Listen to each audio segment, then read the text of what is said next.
జనసేన అధినేత పవన్ కళ్యాణ్ తాను బరిలో నిలిచిన పిఠాపురం నియోజకవర్గం నుంచే ఎన్నికల శంఖారావాన్ని పూరించనున్నారు.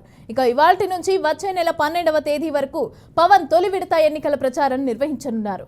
తొలి విడత పర్యటనలో భాగంగా మొత్తం 12 రోజుల పాటు 10 నియోజకవర్గాల్లో పర్యటించాలని పార్టీ ప్రణాళిక ఖరారు చేసింది.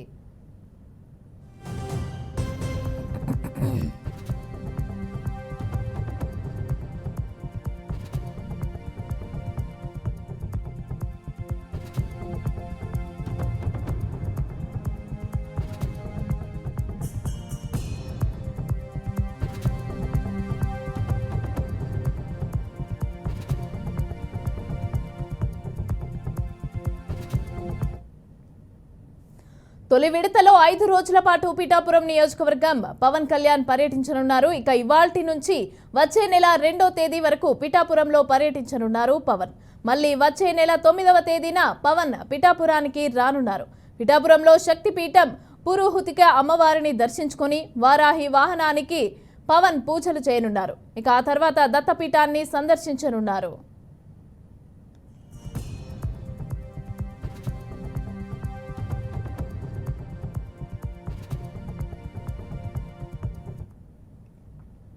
తొలి విడత ప్రచారంలో 5 రోజులు అక్కడే బహిరంగ సభల్లో పాల్గొంటారు.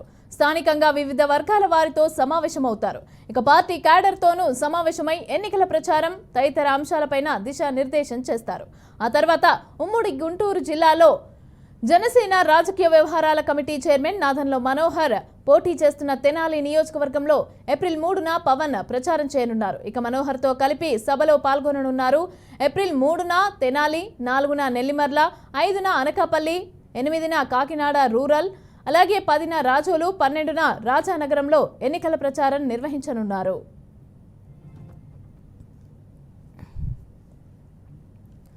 రెడీగా ఈ అంశానికి సంబంధించి పూర్తి డీటెయిల్స్ మా ప్రతినిధి శ్రీనివాస్ అందిస్తారు. శ్రీనివాస్, ఇక నేటి నుంచి అయితే పవన్ ప్రచారం అయితే ప్రారంభం కానుంది. అయితే ఏ విధంగా షెడ్యూల్ అనేది ఉంది? అలాగే పిఠాపురం నుంచి అయితే తను పోటీ చేస్తున్న పిఠాపురం నుంచే తొలి ప్రచారం అయితే స్టార్ట్ చేస్తున్నారు. అయితే ఏ విధంగా చూడొచ్చు, ఏ విధంగా ప్రచారం చేసే అవకాశం ఉంది, ఏ విధమైనటువంటి అంశాలు తీసుకొచ్చి ప్రచారం నిర్వహించే అవకాశం ఉందంటారు? మమతా, జనసేన పార్టీ అధినేత పవన్ కళ్యాణ్ నేటి నుంచి ఎన్నికల శంఖారావం పూరించడం జరిగింది. ఎన్నికల ప్రచారానికి సిద్ధం కావడం జరిగింది. మొదట తాను పోటీ చేస్తున్న పిఠాపురం నియోజకవర్గంలోని షెడ్యూల్ ఉండే విధంగా ప్లాన్ చేసుకోవడం జరిగింది. ఈ రోజు పిఠాపురంలో బహిరంగ సభలో పవన్ కళ్యాణ్ పాల్గొంటారు. పిఠాపురం బహిరంగ సభ నుంచి మొదలుకొని వరుసగా 10 బహిరంగ సభలు నిర్వహించడానికి పవన్ కళ్యాణ్ సిద్ధం కావడం జరిగింది.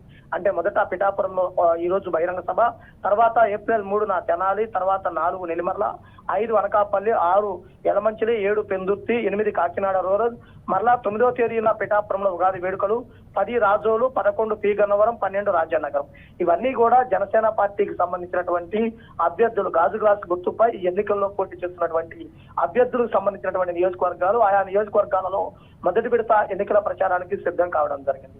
అలానే కూటమిగా ఏర్పడిన తర్వాత మొదటిసారి పవన్ కళ్యాణ్ పిఠాపురం వస్తున్న నేపథ్యంలో పిఠాపురం నియోజకవర్గంలో పోటీ చేస్తున్నారు. పిఠాపురం నియోజకవర్గంలో బహిరంగ సభ ఉన్న నేపథ్యంలో అన్ని పార్టీలు, ఇటు జనసేన పార్టీ, అలానే బీజేపీ, తెలుగుదేశం 3 పార్టీలు కూడా కలిసి విజయవంతం చేయాలని కూడా పార్టీ పిలుపునివ్వడం జరిగింది. అయితే వారాహి యాత్ర తర్వాత వారాహి విజయబేరి యాత్ర అనే పేరుతోటి ఈ రోజు నుంచి పవన్ కళ్యాణ్ ప్రజల్లోకి వెళ్ళనున్నారు.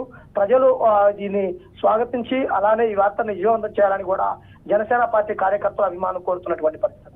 అలానే ముఖ్యంగా చూసుకున్నట్లయితే గనక పిఠాపురం నుంచే రాష్ట్రం మొత్తం కూడా పర్యటించి రాష్ట్రంలో బహిరంగ సభల్లో పాల్గొంటారంటూ కూడా జనసేన పార్టీ వర్గాలు చెబుతున్నటువంటి పరిస్థితి. అంటే ఇప్పటి వరకు మంగళగిరి కేంద్రంగా నిర్వహించిన రాజకీయాలు రానున్న రోజుల్లో పిఠాపురం వేదికగా రాజకీయాలు చేస్తారంటూ కూడా చెబుతున్నటువంటి పరిస్థితి. రానున్న ఎన్నికల్లో 1,00,000 మెజార్టీతో పిఠాపురంలో పవన్ కళ్యాణ్ విజయం సాధిస్తారంటూ కూడా జనసేన పార్టీ కార్యకర్తలు చెబుతున్న పరిస్థితి. Right, thank you Srinivasarao.